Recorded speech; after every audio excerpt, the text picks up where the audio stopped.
தொடர்ந்து ஊதிய உயர்வு பற்றி சொல்ல வேண்டும் என்று சொல்ல நிறைய சொல்லுவேன். நம்ம ரொம்ப கிறிஸ்பா 2-3 விஷயம் பற்றி சொல்லுவேன். ஊதிய உயர்வு தொடர்ந்து பேசணும்னு சொன்ன நாம் முதல் கட்டமாக என்ன சொல்றோம்? முதல்ல ப்ரொபோசல் கொடுன்னு சொன்னோம். ப்ரொபோசலை கொடுக்க வைப்பதற்காகவே சில போராட்டங்களை செய்தோம். எந்த தொழிற்சங்கமும் எந்த போராட்டத்தையும் பண்ணல. ப்ரொபோசல் கொடுன்னு சொன்னது. கேங்மன் 7-8 அக்டோபர் பாட்டு அது நிறைய விஷயம் பேச வச்சுக்கலாம். ப்ரொபோசல் கொடுத்தாங்க. ப்ரொபோசல் கொடுத்த பிறகு செய்த பணி தான் மிகப்பெரிய டிப்ளமேட்டிக்கான பணி. ப்ரொபோசல் கொடுத்த உடனேயே கிளாஸ் 1 and 2 என்ற அந்த பிரச்சனை முன்னுக்கு வருது. பொறியாளர் அமைப்புகள் அதை முன்னெடுக்கிறாங்க. அந்த ப்ரொபோசல் அது சொல்றாங்க. செட்டில்மெண்ட்ல வராது. செட்டில்மெண்ட் ஒன்லி 3 and 4 தான். களப்பணி ஊழியர்களுக்கு, அதாவது கிளாஸ் 3 and 4 சொல்லக்கூடிய தொழிலாளிகளுக்கு, ஐடி ஆக்டில் இருக்கக்கூடிய தொழிலாளிகளுக்கு. ஆனால் அவங்க என்ன முடிவு பண்ணுறாங்கன்னா, தொடர்ந்து வாங்கியிருந்தோம், இந்த முறையை வாங்கணும், அதனால் கிளாஸ் 1 and 2க்கு கொடுப்பதாக இருந்தால்தான் நீங்கள் மின்சார வாரியத்தில் டிராப்ட் செட்டில்மெண்ட் முன்வடிவையே நாங்கள் வாங்குவோம், இல்லை வாங்கவே மாட்டோம், முன்வடியை டிராப்டே வாங்க மாட்டோம்னு முடிவெடுக்கிறாங்க. நம்மை வைத்துக்கொண்டே ஒரு ஜேஏசி கூட்டத்தில் அது பேசவும் செய்கிறார்கள். நம்மையும் நிர்பந்திக்கிறார்கள். நீங்களும் அதை சொல்ல வேண்டும் என்று சொன்னாங்க. நாம் தெளிவாக சொல்லிட்டோம். உங்களுக்கு கொடுக்கணுமா கொடுக்கணும், உங்களுக்கு கொடுப்பதில் நியாயம் இருக்குதா நியாயம் இருக்கு. ஆனால் அதே நேரத்தில் இந்த டிராப்ட் செட்டில்மெண்ட் போடக்கூடாது, வாங்க மாட்டேன் என்று சொல்வதற்கெல்லாம் நான் தேவை, எங்களது சங்கம் தேவை. ஏன்னா நாங்கள் வாங்கினால்தான், கிளாஸ் 3 and 4 வாங்கினால்தான் உங்களுக்கே கிடைக்கும் என்ற பொழுது உங்களுக்கு கொடுத்தாதான் எனக்கு கொடுக்கணும்னு சொல்றது என்பது அது அபத்தமானது. 15,000 பொறியாளர்கள் பெருசா, 70,000 ஊழியர்கள் பெருசா? 15,000 பொறியாளர்கள் அதிகாரிகளுக்காக 70,000 ஊழியர்களை நாங்கள் காவு கொடுக்க மாட்டோம், அந்த தவறை நாங்கள் செய்ய மாட்டோம் என்று சொன்னோம். ஜேஏசி மீது மிகப்பெரிய வருத்தம் உண்டு. அந்த ஜேஏசி கூட இப்படி சொன்னதைத்தான் அங்கிருந்த பல சங்கங்கள் தமிழ்நாடு முழுக்க சிஇடி தொழிற்சங்கம் கிளாஸ் 1 and 2க்கு எதிராக நிற்கிறார்கள் என்று சொன்னாங்க. நாம் எப்பொழுதும் எதிராக நிற்கவே இல்லை. நாம் தெளிவாக சொல்றோம், கிளாஸ் 3 and 4க்கு வாங்கணும், உங்களுக்கும் கொடுக்கணும், ஒப்பந்தம் நிறைவேறணும். எனக்கு கன்ஃபார்ம் ஆனதா உனக்கே கொடுக்கணும்னு சொல்றது எந்த வகை நியாயம்? அதில் தான் அவங்களுக்கு நமக்கு வேறுபாடு இருக்கு. அதனால் நம்ம ஒரு ஸ்டேஜுக்கு மேலே முதல் நாள் கலந்து கொண்டோம், 2ஆம் நாள் கலந்து கொண்டோம், 5 நாட்கள் கலந்து கொண்டோம். 11ஆம் தேதி நடந்த அந்த ஜேஏசி இயக்கத்தில் நம்ம கலந்துக்கல. நல்லா தெரிஞ்சோட இதில் ஊதிய உயர்வு பெறுவது என்பது கிளாஸ் 1 and 2க்கு முன்னுக்கு வருகிறது என்று சொன்னால் நாம் இப்பொழுதும் கேட்கிறோம், அதிகாரிகள் ஒவ்வொரு முறையும் போராட்டத்தில் வருகின்ற பொழுது அந்த போராட்டத்தில் அவர்களுடைய தன்மை என்ன? ஒன்று காலைல கேட் மீட்டிங், சாயந்தரம் ஆர்ப்பாட்டம், இல்லை லஞ்ச் டைமில் ஒரு மீட்டிங், இதை தாண்டி அவங்களால் வர முடியாது. ஆனால் இந்த முறை ஊதிய ஒரு கிளாஸ் 1 and 2 என்ற விஷயத்தில் அவர்கள் காலையில் பிஃபோர் ஆஃபீஸ் போகிறதுக்கு முன்னாடி, லஞ்ச் டைமில், ஈவினிங் ஒரு 4 மணிக்கு வெகுண்டு எழுந்தார்கள். உண்மை, நல்ல விஷயம். பொறியாளர்கள் அதிகாரிகள் போராட்ட களத்திற்கு வருவதை சிஇடி சங்கம் வரவேற்கிறது, விரும்புகிறது. ஒரு ஜேஏசி கூட்டத்தை சொன்னேன், இது என்ன காசு சமாச்சாரம், அதில் தான் டிஃபர் ஆயிட்டாங்க. இது காசுங்க. இது பிப்ரவரி 12 வேலை நிறுத்த 4 சட்ட தொகுப்புகள் தனியார் மயம் சொல்லி அகில இந்திய அளவில் ஒரு வேலை நிறுத்தம் நடக்கு. அந்த வேலை நிறுத்தத்தில் இந்த ஜேஏசி இருந்தவங்க எங்க போனீங்க அப்படின்னு கேட்டேன். இதெல்லாம் டிஃபர் ஆயிட்டாங்க. இவர்கள் இப்படி கேட்க வேண்டும் என்பதற்காக கேட்டோம். பிப்ரவரி 12 புவர் பெர்ஃபார்மன்ஸ். நம்ம தனியாக நின்னாலே இவ்வளோ எண்ணிக்கை வாங்கிடுவோம், 13,000, 17%, 13,000. நம்ம தனியாக நின்றாலே ஒரு 10 நாள் கேன்வஸ் பண்ணியிருந்தோம்னா உறுதியாக 10,000 மேலே ஸ்டாக் நிற்க வச்சிருக்க முடியும். அப்போ என்ன போச்சுங்க? அப்போ மற்ற தொழிற்சங்கங்கள் மற்ற தொழிற்சங்கங்கள் இந்த அகில இந்திய வேலை நிறுத்தத்தை பற்றி என்ன புரிந்து கொண்டிருக்கிறார்கள்? நமது இருப்பே காணாமல் போகிறது, இருப்பே காணாமல் போக போகிறது. இந்த 4 சட்ட தொகுப்புகள்ல பல்வேறு விஷயங்கள் இருக்கு. அந்த கூட்டத்தை சொல்ல இப்ப சொல்றேன். 4 சட்ட தொகுப்புகள் அமலாச்சுன்னா அங்கீகார தேர்தல் வந்த மின்சார வாரியத்தில் 4 சங்கம் தான். இது எந்த சங்கம் இருக்கு? 4 சங்கம் தான். நாம் இப்போது முதன்மை சங்கமாக இருக்கிறோம், சிஇடி சங்கம். நாம் தொடர்ந்து முதன்மை சங்கமாக இருக்க வேண்டும் என்று சொன்னால் தொழிலாளிகளுடைய, ஒப்பந்த ஊழியர்களுடைய, பகுதி நேர பணியாளருடைய இன்ன கோரிக்கைகளை வெல்ல வேண்டும் என்று சொன்னால் இந்த எண்ணிக்கை போதாது, இந்த பலம் போதாது. நம்மிடம் இருக்கக்கூடிய அனைத்து உறுப்பினர்களுடைய அனைத்து ஊழியர்களையும் ஒருங்கிணைக்கணும், ஒற்றுமைப்படுத்தணும், சிஇடி என்ற கொடையின் கீழ் கொண்டு நிறுத்தணும். நிறுத்தினாதான் நமக்கு எதிர்காலம் ஞாபகம். ஏன்னா நம்மோடு கூட ஜேஎஸ்ல இருக்கிற தொழிற்சங்கங்கள் எல்லாம் காலப்போக்கில் காணாமல் போக போகிறார்கள். ஏன்னா ஏப்ரல் 1 சட்டம் வந்தாச்சு. யார் விரும்பாவிட்டாலும் சட்டம் அமலுக்கு வந்து விட்டது. இப்போ நாமளே கேஸ் போட்டலாம், அங்கீகார தேர்தல் நடத்து அப்படி நாமளே போட்டலாம். ஏன்னா சட்டம். ஆக தோழர்களே, இந்த ஊதிய உயர்வு வாங்கி கொடுத்ததற்கு மிக மிக முக்கிய காரணம் வேகமாக விரைந்து சண்டை போட்டு மற்றவர்களை புறந்தள்ளி, முக்கியமான காரணம் என்னன்னா இந்த எலெக்ஷனுக்கு முன்னாடி வாங்கியோம். அதில் பலருக்கு பல கருத்துக்கள் இருந்தது. மின்சார வாரியத்தில் சிஇடி சங்கத்தை தனிமைப்படுத்த வேண்டும் என்று ஒரு சில சங்கங்கள் நினைத்தார்கள். அப்படி நினைத்தவர்கள் தான் இன்றைக்கு தனிமைப்பட்டு போயிருக்கிறார்கள். சிஇடி சங்கம் ஓங்கி வளர்ந்து வானுயர்ந்து நிற்கிறது என்பதை இந்த ஒப்பந்தத்தின் மூலம் நிரூபித்திருக்கோம். கொண்டாடுறோம். இப்போ பட்டாசு வெடிச்சு ஸ்வீட் கொடுத்து எண்ணிக்கை 14ஆம் தேதியிலிருந்து தொடர்ந்து நடக்குது.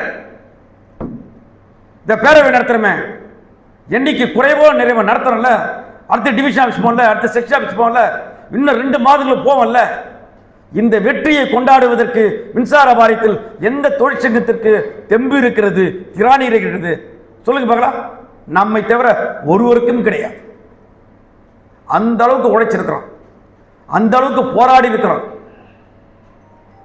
ஜேஏசி கூட்டத்தில் கமெண்ட் அடி பின்னாடி வரைக்கும் நம்மளாம் முன்னாடி அங்கே பின்னாடி கமெண்ட் அடிப்பாங்க. சேர்மன் வர்றதுக்கு முன்னாடியே எல்லாரும் உட்காந்து 5 மினிட்ஸ் கற்றுருவாங்க. என்னங்க நம்ம சொன்னால் கேட்க போகிறாரு சேர்மனு, எல்லாம் சிஇடி சொல்கிறத தான் கேட்குறாரு, சிஇடி சொல்கிறத தான் கேட்குறாரு. இவங்களுக்கு அங்கலாய்ப்பு தோட அது உண்மை இருக்கிறது. அந்த உண்மைக்கு பின்னால் ஒன்று இருக்குது, அதுதான் வலிமை. அந்த வலிமையை தக்க வைத்துக் கொள்ளணும். ஞாபகிச்சிங்க. சேர்மன் என்ன சொல்கிறேன், சார் நாங்கள் தான் நம்பர் 1 சங்கம். இப்போ சொன்ன இன்னைக்கு சொன்னா நாளைக்கு காலையில் 15,000 தொழிலாளியை வெளி நிற்க வைக்க முடியும். 15,000 தொழில் வெளிப்பா.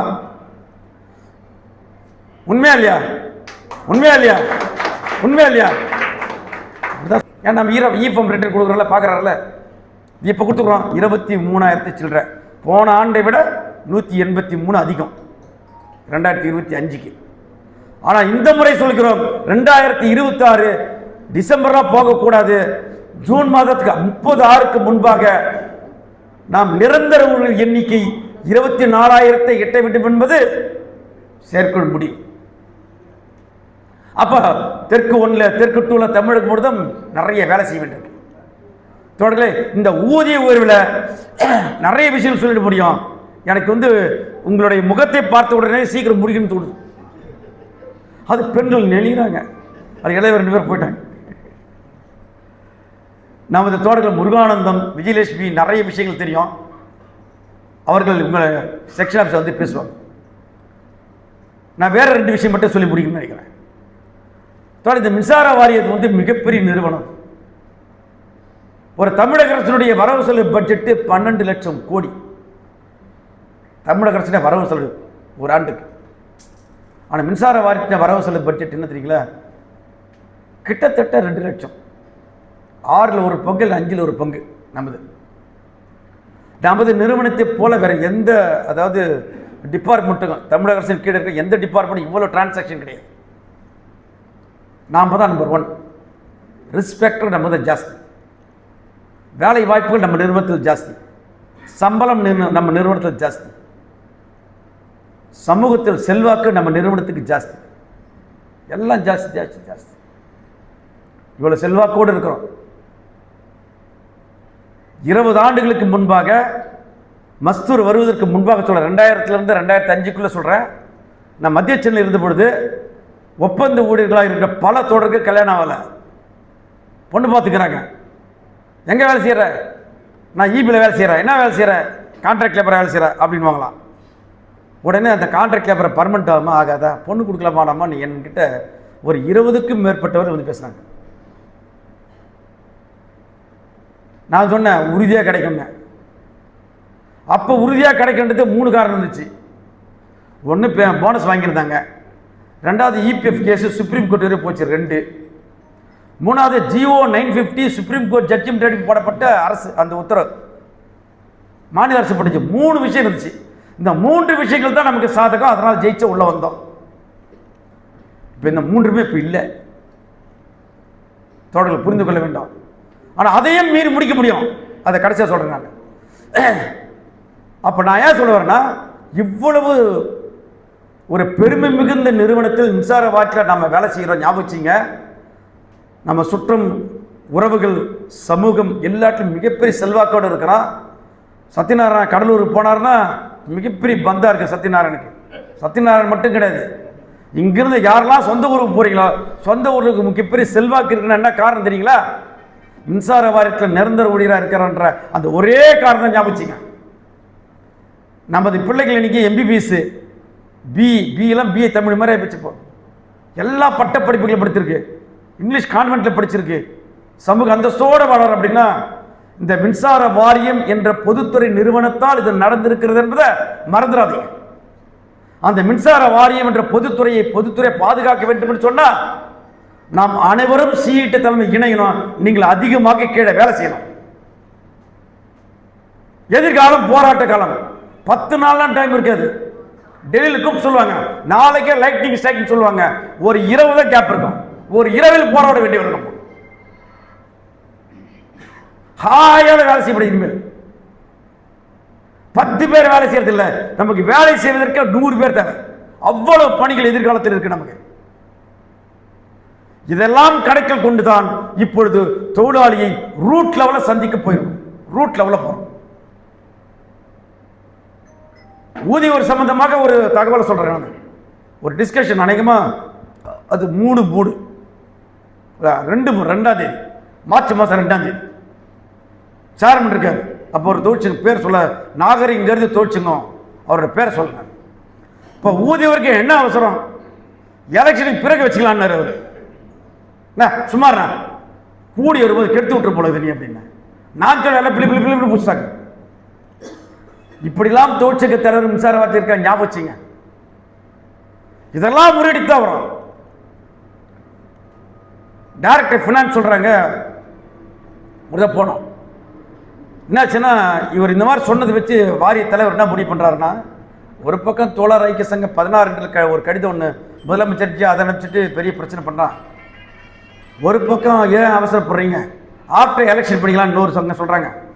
இன்னொரு பக்கம் பொறியாளர் பக்கம் சேர்ந்துட்டு எனக்கு ஊதியர் கொடு என்று 3 முக்கோணங்களா இருக்கு. எதுக்கு நம்ம வம்பு, எலெக்ஷன் பிறகு வச்சுக்கலாம்னு ஒரு டிஸ்கஷன் நடக்குது. மேலே வாரியதான் டிஸ்கஷன் நடக்குது. ஆனால் நமக்கு வெல்விஷராக இருக்கிற ஒருத்தர் வந்து சொல்கிறார், தலைவர் நீ பட்ட கேஸ்லாம் வீணாக போடும் பொழுது இந்த மாதிரி ஒரு ஐடியா ஓடிக்குது, காது வாக்கில் வந்து உன் காலை போட்டு நீ பார்த்துக்க அப்படின்னு. அடுத்த நாள் நேரம் சேர்மன் பார்க்குறேன், டைரக்டர் ஃபைனான்ஸ் பார்க்குறேன், மெயினாக டைரக்டர் ஃபைனான்ஸ் பார்க்குறேன். ஏங்க அவங்க தான் டிராஃப்ட் ப்ரொப்போசலை வாங்க மாட்டேன்னு சொல்லிட்டாங்களே. வாங்க மாட்டேன்னு சொல்லிட்டா உங்க வாயில தான் சொன்னாங்க. நீங்க டிராஃப்ட்டை கொடுங்க, செட்டில்மெண்ட் தேதியை ஃபிக்ஸ் பண்ணுங்க, யாரு கையெழுத்து போட மாட்டேங்கிற அப்ப பார்ப்போங்க. நாங்க சொல்றேங்க, 20 தொழிற்சங்கத்தில் 15 தொழிற்சங்கம் மேல கையெழுத்து போடுவாங்க.